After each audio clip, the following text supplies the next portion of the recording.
Oui, tout le monde sait qu'il est sans doute le meilleur milieu de terrain de l'histoire du football africain. Cependant, peu de fans de football ont lu une version détaillée de la biographie de Yaya Touré, ce qui est assez intéressant. Alors sans plus tarder, commençons. Gnénéry Yaya Touré est né le 13 mai 1983, à Bouaké, Côte d'Ivoire, au père de Monsieur Mori Touré, officier de l'armée à la retraite et agriculteur, et mère, dite Madame Touré, agricultrice. Pour Yaya, qui a grandi en tant que deuxième de 9 enfants à Bouaké, la Côte d'Ivoire n'a pas été facile. Les rapports ont indiqué qu'il a vécu avec un repas par jour pendant la plupart de ses années d'enfance. Yaya Touré a passé la majeure partie de son enfance en tant qu'apprenti chez son frère aîné Kolo, qui cirait les chaussures des clients dans le but de compléter les faibles revenus de leur père. Lorsque l'opportunité de jouer au football est venue pour la première fois, c'est Kolo qui est parti, laissant derrière lui son jeune frère Yaya. Le jeune Yaya Touré était polisseur et réparateur de spectacles durant son enfance. Il a utilisé le peu de revenus qu'il en tirait pour subvenir aux besoins de sa famille. Yaya a continué à cirer des chaussures même après que son frère ait décidé de quitter son travail pour le football amateur. Après avoir observé que le cirage de chaussures ne pouvait pas le sortir de la pauvreté, il a décidé d'arrêter. À ce stade, il a décidé de rejoindre une équipe locale. Yaya était plus optimiste au tout début. Il considérait le football comme quelque chose qui pourrait rapidement le sortir de la pauvreté. Lorsque Yaya Touré a rejoint sa première équipe de football, beaucoup l'ont appelé « le grand introverti ». En dehors du fait qu'il venait d'une maison pauvre, il y avait quelque chose d'extraordinaire en lui. Yaya est resté pour lui à tout moment. Il avait hâte de donner des chaussures de football avant de jouer au match. Il a dit à tout le monde qu'il était d'accord pour jouer avec les jambes nues. Sa première paire de chaussures de football est finalement arrivée à l'âge de 10 ans. Tout en utilisant les jambes nues, de nombreux spectateurs ont constaté qu'il avait un talent naturel pur.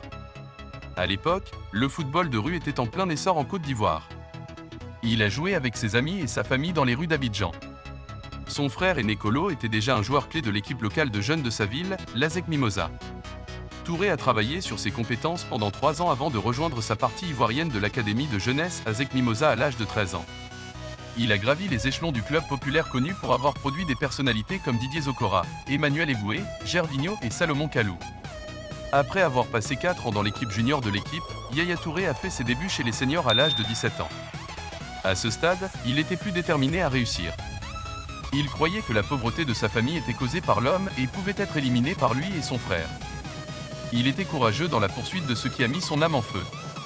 Tant mieux pour lui, sa détermination précoce a payé. La même année, Yaya Touré a mené son club en remportant la première division de Côte d'Ivoire. Le fait de mener seul son club à la victoire a rendu son nom populaire parmi les dépisteurs de football et sur toutes les lèvres de son pays. Yaya Touré, bien que très jeune à l'époque, faisait partie d'un mouvement de football ivoirien populaire en Europe en 2001. Ce jour, il doit des remerciements particuliers à Jean-Marc Guillou, l'homme blanc ci-dessus, qui a aidé son pays en initiant un mouvement massif des meilleurs footballeurs ivoiriens 14 à un club belge particulier, Beveren. Il faisait partie des footballeurs arrivés tardivement en Europe parmi 13 de ses autres collègues. À son arrivée, ses coéquipiers de Beveren de Côte d'Ivoire se sont rapidement souvenus de lui comme du prodige populaire qui n'avait autrefois pas de chaussures de football.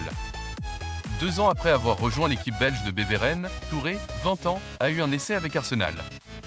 Kolo était déjà là à ce moment-là.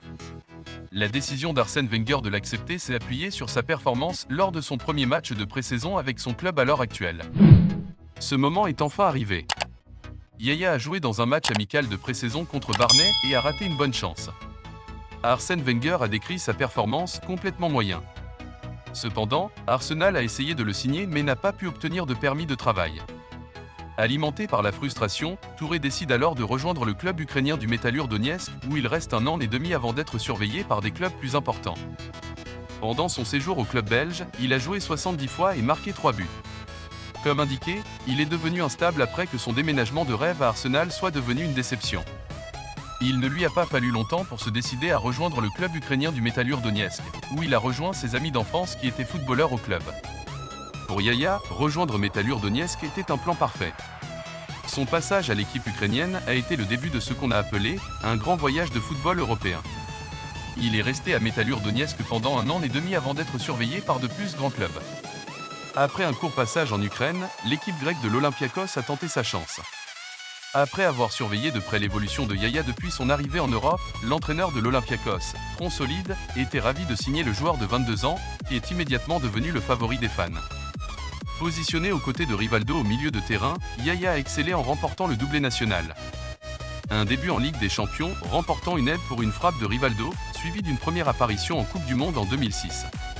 Lors de la Coupe du Monde 2006, Yaya a joué et bien fait dans les 3 matchs de la phase de groupe de la Côte d'Ivoire.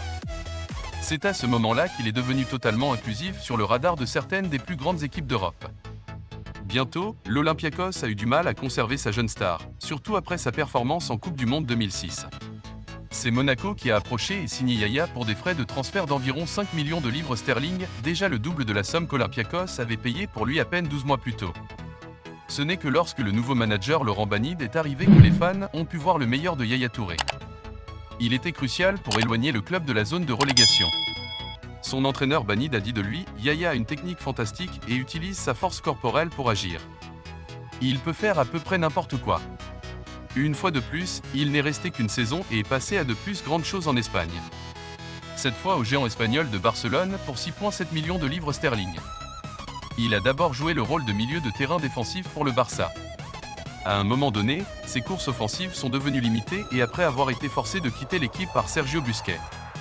Cela l'a amené à jouer le rôle de défenseur central comme on l'a observé lors de la finale de la Ligue des Champions 2009. Est allé en Angleterre après avoir été fatigué de jouer la position centrale arrière.